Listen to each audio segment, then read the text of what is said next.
கூடுதல் தகவல்களை தருகிறார் எமது செய்தியாளர் ஸ்ரீராம். ஸ்ரீராம், முழு விவரங்கள் என்ன? காஞ்சிபுரம் மாவட்டம் சுங்கவாசத்திரம் அடுத்திருக்கக்கூடிய குன்னம் கிராம பகுதி. இந்த கிராம பகுதியில் ஜேபிஆர் கல்லூரி செயல்பட்டு வருகிறது. ஜேபிஆர் கல்லூரியில் தமிழக வெற்றி கழகத்தின் தொண்டரணி குழு தயார் நிலையில் இருக்கிறது. விஜய் பிரச்சாரத்துக்கு செல்லும் போது அவர்களை பாதுகாப்பது எப்படி, ஒருங்கிணைப்பது எப்படி, அதுக்கான ஆலோசனை மற்றும் பயிற்சியானது கடந்த ஒரு வாரமாக ஓய்வு பெற்ற காவலர்கள் தலைமையிலானது நடைபெற்று வருகிறது. இந்த நிலையில் இதனை ஆய்வு செய்வதற்காகவும் கட்சி நிர்வாகிகளை சந்திப்பதற்காகவும் வரும் ஞாயிற்றுக்கிழமை 23ஆம் தேதி ஜேபிஆர் கல்லூரிக்கு நடிகரும் தமிழக வெற்றி கழக தலைவருமான விஜய் அவர்களை சந்தித்து நேரடியாக ஆய்வானது மேற்கொள்ள இருக்கிறார்.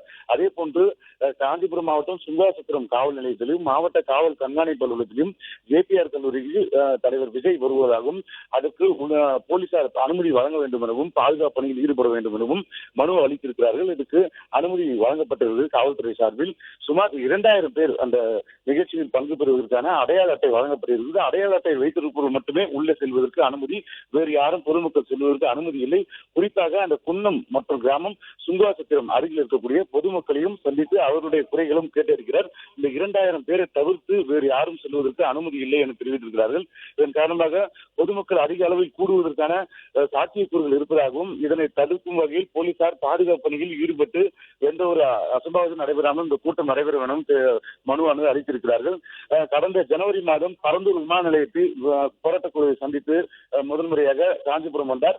இந்த ஆண்டு 2வது முறையாக காஞ்சிபுரம் மாவட்டம் சுங்குவாசத்திரம் குன்னம் கிராம பகுதியில் நடைபெறக்கூடிய நிகழ்ச்சியில் பங்கேற்கிறார். தொண்டரணி நிர்வாகிகளையும் சந்திக்கிறார், கட்சி நிர்வாகிகளும் சந்திக்கிறார். அங்க இருக்கக்கூடிய பொதுமக்கள் மற்றும் விவசாயிகள் நெசவாளருடைய கோரிக்கையும் கேட்டறிகிறார். கரூர் சம்பவத்திற்கு பிறகாக பொதுமக்களை சந்திக்காத விஜய் தற்போது மீண்டும் சந்திக்க தொடங்கியிருக்கிறார். அடுத்தடுத்த மாதங்களில் பொதுமக்களையும் சந்திப்பதற்காகவும் பொதுக்கூட்டங்களில் பங்கேற்பதற்காகவும் திட்டம் இருப்பதாக தெரிவித்திருக்கிறார்கள்.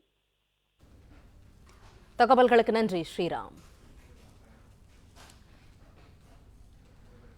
இனி தமிழகத்தின் மற்ற இடங்கள்